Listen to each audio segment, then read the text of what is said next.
Hi, this is Nellie, Deutsch, and today's session is about the learner. A little bit about me. I am affiliated with the University of Phoenix. I have a PhD or an EDD, a doctorate in education. I specialize in curriculum and instruction. And my research interest and doctoral research area is integrating technology into fully online, blended, and face-to-face programs. Learning is both formal and informal, and I have experienced both. I have been with the ministry, with the public school system, as well as with the private sector and universities for over 40 years. I have experienced both the formal and the informal learning environment with the outburst of the internet in the mid-80s, believe it or not. So there's a little bit about me. You can read about that. Let me continue here. You can also find lots of information about me if you Google my name. So learning for me, and I'm sure for you, is both formal and informal. But the informal has been very popular these days as a result of COVID-19 because many of us have been forced to work and to learn and teach online, both through our universities and schools, as well as out there on the internet, on our own, and sometimes with the help of others, such as myself, on Moodle for Teachers. Many teachers come to learn for free. They learn about integrating technology, being an online teacher, engaging learners, and so on, everything related to teaching and learning on Moodle for Teachers, where it's completely free and very safe from any formal environments, from their universities and so on. Teachers worldwide join and learn together, and it's very rewarding for me as the organizer of these courses. This is where I get a chance to empower and support teachers as individuals, personally and professionally, on how to use technology. And as I will keep saying, and you'll keep hearing it from others, it's not about the tools, it's about the relationships. So hopefully today I'll be able to tell you a little bit about my experiences and how I attempt to empower learners online when there is no face-to-face interaction. So it's fully online. And the way it's done is through immersive learning. If you're not familiar with immersive learning, you can think about learning to swim. You do it in the water, and that's how I do it. I immerse the teachers online and encourage them to experience learning, to really experience it, so that they not only talk about it and present information on it, but they actually go through what it's like to learn online, so that when they teach online, they know what it's like. The focus is on them and how they can retain the skills that they learn, because retention is very important. How do you retain everything you've learned without taking notes? Well, of course you do it through experience. They learn how to teach online as they learn online. Many of them don't do it at their universities and come to an anonymous place where they, after a while, become very, very popular and get to know lots of people, so they're not anonymous anymore. They have a name and they use their names, but they lack the confidence. The confidence to use technology in the classroom, the confidence to share their fears with their colleagues and their administrators. They're afraid. So coming to a place such as Moodle for Teachers takes down some of those barriers. How do I do it? And hopefully through me, they'll be doing it with their learners. How do you provide support? Well, you do it ongoing. Ongoing tech support is very important. And again, it's not about using the tool correctly or incorrectly. It's about the communication and the need for communication that comes up in these support. What you learn to practice with time is patience. Patience to your learner, patience to yourself, firstly, of course, as you ask questions and then answer questions. And I have practiced this for a long time so that it's easy once you get the hang of it and you focus on that, on being kind to every question, but also being kind to yourself with every question that you are bombarded with. And sometimes you will be bombarded with lots of questions, and the way that it will be asked may not be with kindness, but returning kindness wherever you can is very, very important to gaining trust and to allowing everyone to experience and for you to empower the learner. The learner needs that kindness. They're afraid, they're not sure, they've got all kinds of problems, and it's our role as teachers to be patient, to listen. They don't always want our advice, but they do want us to be there for them and to listen. I provide learner autonomy, and this is something that I encourage teachers to do. Give your learners choices. The choices that you come up with are yours, so you are in control actually, but at least the learners don't sense that. They feel that they're in control. They have choices. I also provide team building activities. These activities are embedded in a Moodle platform, so they're part of the courses. It's called self-grouping. And this is a way that participants can group themselves by creating groups. Others join their groups. And if they don't like a group before the allotted time, they can leave the groups and start their own group. So it's a process. What they gain from their team building activities is team support. It is very appealing to them to learn what is appealing activities. What activities did you enjoy? Those are the activities that you're going to provide your learners. And then there are the live meetings that the participants themselves create within their team. The participants are the ones that support one another. Of course, I provide tech support, and whenever I can, I do respond. But it's the participants who do the supporting. They're the ones that take care of each other. And this is very, very important to online learning. It's not just about the teacher. The teacher is not at the center. It's about the users or the participants and the content and how they relate to it. The teacher is only a facilitator, and this has to be taken into account. It's not the teacher in front of a lecture hall lecturing or presenting information.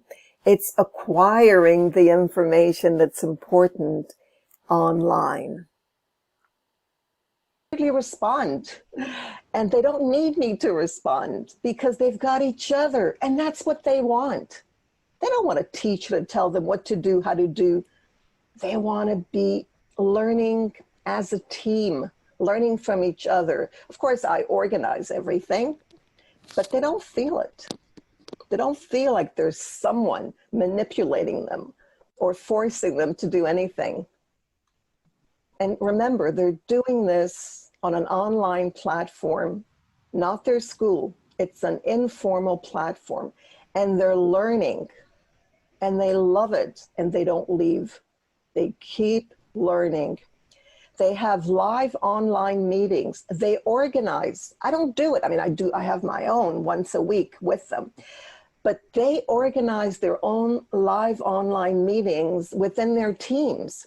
So if I've got 500, 1,000, 5,000 students, I can't possibly reach them. So teaming up, and they're in teams of up to 10 generally, teaming up is a way for them to engage and learn together, grow together.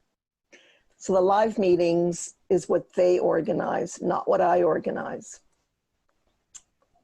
This is how the teams start off. First, they team off through the grouping on Moodle, and then they work on their, because they organize courses or whatever they're doing, they create, one of them creates a Google Doc. They add all the other team members, give them editing rights, and that's how they plan their activities. If they're creating a collaborative course, their courses, they collaborate on their syllabus. They, if they're writing a book or a chapter, whatever they're doing it on Google Docs. And they're also working on presentations because part of the course is for them to present their work to each other, to the other teams. So they use Google Slides presentations for this. Again, one of the team members, they could decide on having a leader. The leadership style is up to them. They also work on how to work together in a policy, team policy doc, which is really important. That's where they communicate, they decide on a kind of communication that they want, whether it's WhatsApp, and they go off to WhatsApp, to Messenger, and they come up with their tools, the tools that they use on a daily basis. And that's how they communicate outside of the Moodle course. They also practice engaging each other and learners through Kahoots. So they create Kahoot Live and they create Quizlet Live. They also use other platforms, and they engage learners because the idea is for them to learn what's good for them, and what's good for them is what's good for their students. So this is an example of a group. This is one group. You'll see that the photos are, this is one team and a course or two courses that they developed. And this is how they meet, through Zoom or other platforms. They learn about 8 different platforms, free platforms, of course, and they're so happy. And the participants are from around the world. They're from Australia to Jamaica, which is, as far as I know, it's over 10 hours, and yet they manage to find time. So I'm just the, I guess, the backbone, but they're doing the work. They're the teachers, they're the learners, and they're experiencing learning. So at the end, they showcase their work. And it is about peer learning. And sometimes I call it peer teaching because everything gets confused. These are educators. The students in all the courses are educators, most of them. Some are IT people, administrators, but they're basically educators who come to learn how to teach online and engage their learners. And they're learning by experiencing what I'd like them to do in the classroom, which is peer learning and peer teaching and collaborate. My goal is to get teachers to collaborate. I couldn't do it, I'm sorry to admit, in my neck of the woods, at my college, or at my K-12 public school. I couldn't get teachers to do this. I had to go online to motivate teachers. For some reason, it works better in an informal environment. So what they do in the showcase and what they do throughout the course is they create, someone's talking in the background. If you could mute your mic.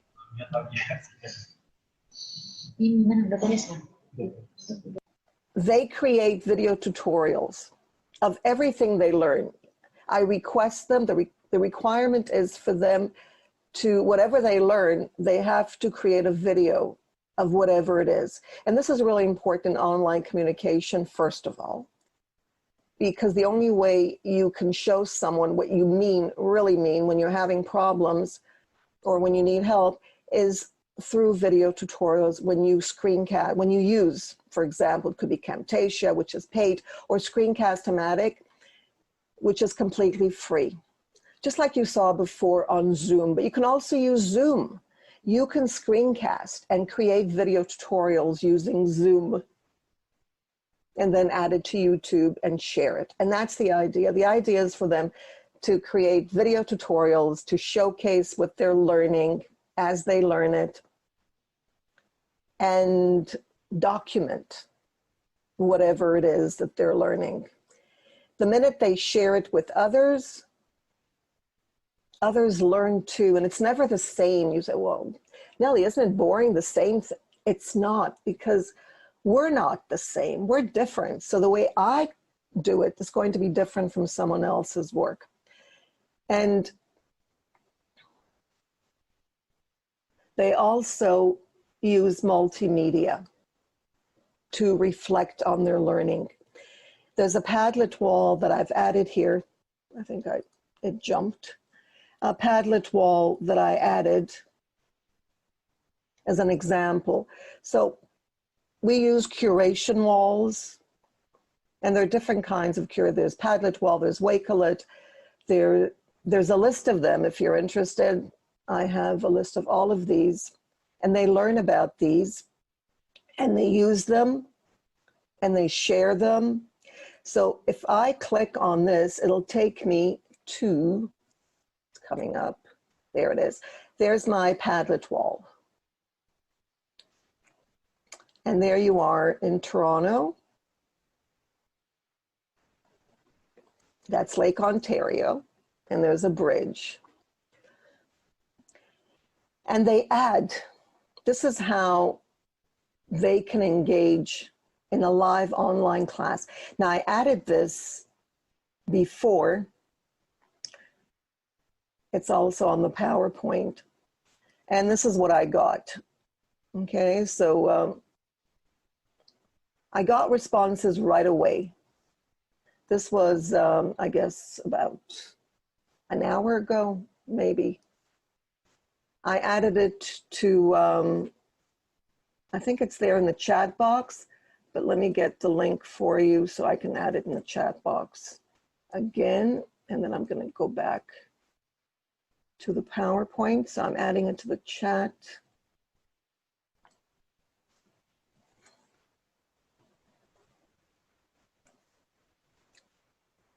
Okay, I try to add it to YouTube, but the problem with YouTube is you're not allowed to add links. YouTube reminds you to behave yourself when you try to do it, and then they can also block you if you keep insisting on it. So there's the Padlet wall. So what they do is they share and they reflect. Now reflecting, as we all know, is really important, especially if you do it not only through text, but through images and videos, audio. On Padlet, if you're not familiar with it, you should try it. You can add just about anything. Text, your voice, and students love it because they can also use their phones, which is what they prefer. So I combine Zoom with Moodle. And I get a lot of questions about this on YouTube, on my channel. This seems to be really, really popular. How do you get API, Zoom API on Moodle? So it's quite easy. You just have to have a paid account. It doesn't work for free accounts. So if you want to get Zoom on Moodle, it's possible. But you can also get free online Zoom-like virtual classes, such as Congrea, which is completely free. Jitsi is completely free. Google Meet is completely free. Microsoft Teams is completely free.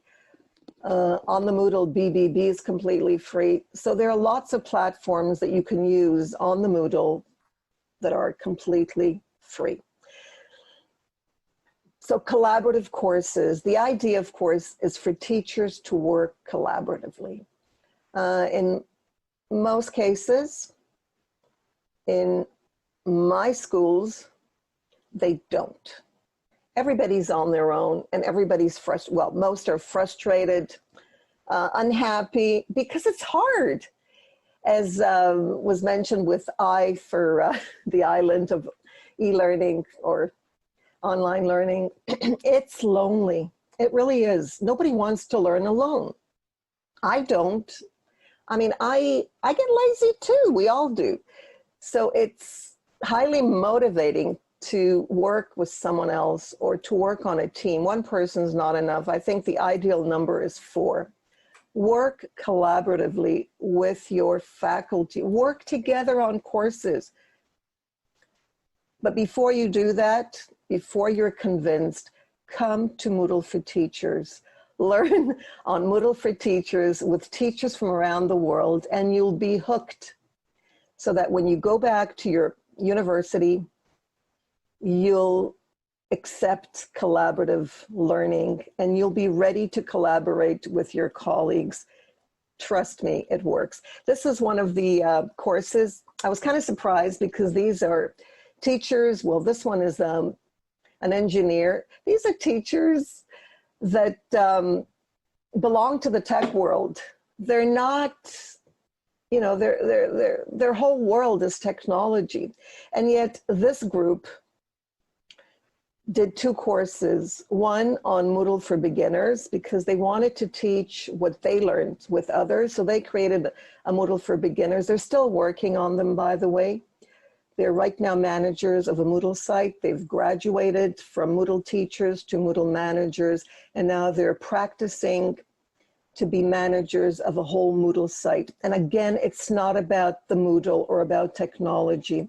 It's about learning together with others. So how do I keep them glued to the course? And they are glued, trust me. They spend, I think, more time, and I hope their spouses aren't angry with me and their children, but they spend more time online, and I can see them with the emails coming in. I get notified by email. I can see the times, even in their time zones. They're up at night. They're online a lot. And the reasons are, first of all, because it's peer learning. They're learning in teams and they feel responsible to their team members. And another thing that keeps them glued are the rewards. Moodle has a system that allows me, through the videos that they create and the other activities that they do, to reward them with digital badges. Very, very easy. And these aren't just images. They have codes embedded in them. So these digital badges are very powerful, and they can use them later on at their university for their professional development. And universities do accept the courses that they take, especially now. that they take online. So if we're talking about MOOCs, my MOOC is not about videos. It's not about doing it on your own. It's about collaborating and working together. So the digital badges, they don't go to sleep until they get that digital badge for the week. Usually it's weekly badges. They stay up because they want those badges. And if they don't see those badges, they contact me. Nellie, I've done my work, and I have to mark their work, by the way. That's the only thing I have to do. I have to mark their videos. And of course, it's they get 100 if they do it right, and they usually do it right. And they contact me and they ask, Nellie, where's my badge? And that's where patience comes in. And it's really easy. Once you're on the kindness patient mode, it's really easy. Everything is good. And I like it. I like that they're, I like that they're interested. I like the fact that they're doing the work and they want to be rewarded. So you need to show learners and people in general. It's not just about students or learners, people in general, because it is a people job. Teachers are involved in communicating with people, and you need to see your learners, whether it's online or face-to-face, it makes no difference. You need to show appreciation. And that's what we do. We reward them. We appreciate their work. We show them that we appreciate their work. You can't just put content out there and, you know, expect people to follow. Who's going to follow? And if they are going to follow because they're very disciplined, they're not going to be very happy, because nobody wants to do anything alone, and they want to be appreciated and they want support 24/7, and they can get it without knowing that I'm not there 24/7, but they feel like I am, and that's what's important. They think, Nellie, don't you sleep? I do, but they don't know that, because the system, technology, allows you to send authentic appreciation. And what they get at the end, based on the certificates and all the activities, and Moodle actually, there's an activity called certificate, simple certificate, that Moodle generates, with my help, of course, generates these certificates, and the names are there, automatic, but they need to be based on something, and the teacher adds the requirements, whatever they happen to be, and that's my job. Doesn't take long. And the certificate, I can create it anywhere, on Canva, on a PowerPoint, anywhere. So it's easy to create. And these certificates also have coding on them, which is really important. So that's their reward. And what do you think? Thumbs up. What do they prefer? Certificates? Thumbs up if you think they prefer 1, certificates, or 2 thumbs up if you think they prefer digital badges. So digital badges, 2 thumbs up, certificate of completion, 1 thumb up. So let me see what we've got here. I can also, okay, so I see Lana with 2. Anyone else? Let me see anyone else. Any other? I see Lelaine, we don't get your name. You need to rename yourself. All right, so we don't have too many participants raising their thumbs. You must not be here. Oh, okay, Sophie, nice to see you, Sophie. Sophie can attest to a lot of things. She can get the truth. If you think I'm not telling the truth, Sophie will definitely let you know. Yes, you're right. They prefer their badges. The certificate is at the end, and they do want it, definitely want it, okay, especially for their organizations, but they prefer the digital badges. So I'm thinking of one group of teachers, or teams, as I call them, team of teachers, who started out with online engagement in live virtual classes such as Zoom, but they learned about 12 different kinds of Zoom-like classes. They started with that. They went on to Moodle, learning how to be a Moodle teacher, a Moodle manager, and now they're learning how to manage Moodle. And they're doing a great job. It's very rewarding, and I get a lot of aha moments when I see them engaging with each other, not with me. I'm not the center. They are, the teams, the students. So they started out with a course on how to engage learners online. There are 2 courses, one now. There was one in April. It was a 2-month course. There's one now in July that started on July 12. It's not too late to join. On how to use LMSs, different free LMSs, and how to use 8 different live online virtual classes. You can see some of the tools that participants engage in, create. And if you're interested, there's also self-care for educators on how to care for themselves and be better at what they do in the classroom, physical classroom and online in August, if you're interested in that. And there's a 3-day conference called MMVC 20, which started in 2011 as a face-to-face conference and turned into an online conference. So that's going to be our 9th year. So if you're interested in that, you can find me online or just write Moodle for Teachers and you'll get to me. There's also VW MOOC, which is virtual worlds. So if you're interested in virtual worlds, if you're new to virtual, if you'd like to know about virtual worlds and experience it, this is in the month of September. And again, it's not just sitting back like you are now and listening, it's actually being active. And that's it for me for today, but I hope that we continue and you join my online ventures so we can learn together. And now for questions.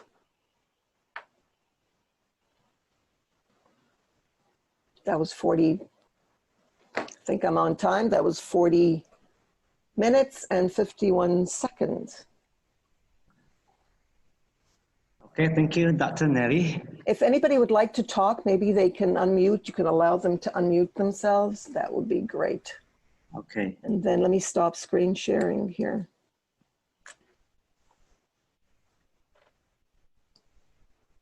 There.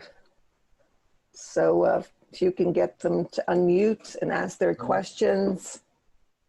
If you have questions, please raise your hand. I'm going to...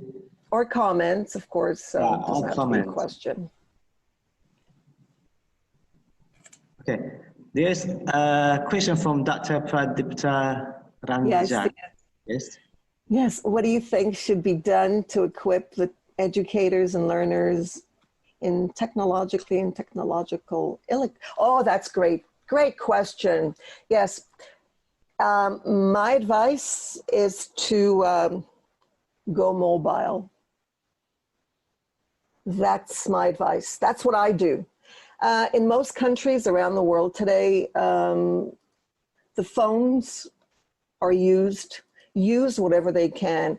And even if they don't have an internet pack, they can still use their phones offline. They can communicate using their audio and video, even if they don't have, as I said, the internet or the internet's not working.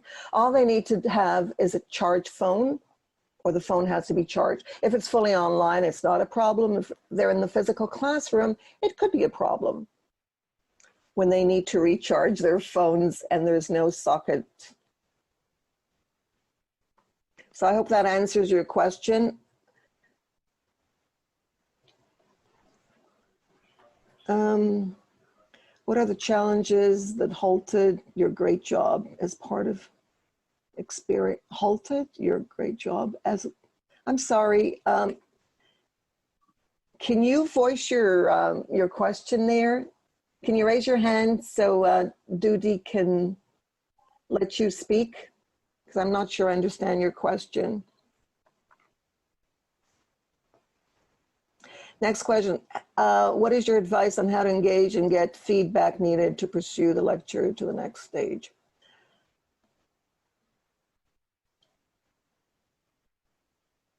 Well, feedback again, using the Hello. phone. Yes, go ahead. May I, madam? Yes, please. May I? Yes. Can you hear me, ma'am? Mm-hmm. Am I audible? Hello. Yes, you are. Yes, you are. Ma'am, this is Dr. Pradipta Ranjan Patnaik from Odisha province of India. Just you answered my question right now, but it's a very serious socio-economic question. The access to electronic gadgets and the financial capabilities to access the electronic gadgets is a big challenge here in India. Because we cannot reach to the students of the hinterland. So the online teaching in this pandemic situation has become just a mere eyewash. So how to overcome this unease moment? So Yeah. do you have any suggestions Yes, for that? do. Yes, I do. In fact, I communicated with a few principals in India, actually, just by coincidence, on this. They can do this as a team, and that's where the team element comes in. Maybe one person has a phone or some gadget, and they get together around that gadget and they use the gadget, one gadget, for a few collaboratively. There's always one person who has the gadget. And working like this is very beneficial. Because again, working one-on-one is not engaging. You're not going to engage yourself. There's a lot of discipline and motivation, self-motivation involved that most of us don't have. So together like this, they can sit somewhere in their province under a tree or in a restaurant or whatever, in a house, somebody's house. Right now it might be a problem, so they're better off to be outside, which is why I said a tree. Preferably outside right now, and with one gadget, and they can take turns with that gadget.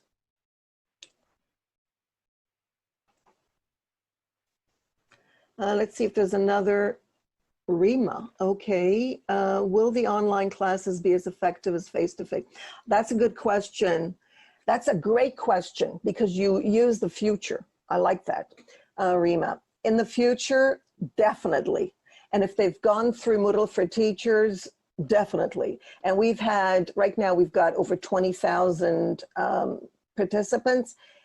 Yes, they will, and they will. I'm very, very optimistic that in the future, teachers will be able to have more effective, not as effective as face-to-face, because face-to-face is no longer possible with 2,000 students in the lecture hall. That's ridiculous. Or, even less, but I'm talking about numbers at universities around the world. The numbers are just increasing. So being able to go offline and to work collaboratively in an online environment is a solution. And I think it will get better because technology is improving all the time. I don't know if I'm answering all the questions. Dudi, maybe you can help me out.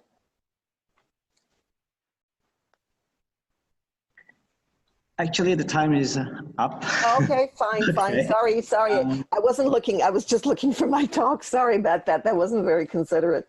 Sorry about that. Okay, so. Thank you very much. Thank you for inviting me. Thank you for the experience, because it has been an experience. I would like to get to know you better. So the only way I can think of is to join Moodle for Teachers. I'll add it to the chat box Okay. Thank you very much. So you want to get more information about Dr. Nellie, you can follow her classes. Okay, she have classes like Moodle for teachers. Okay, you can go there. Okay, and you can learn a lot. I also joined one of the class there. Okay, thank Yeah, you, your Dr. name Nellie. looked familiar.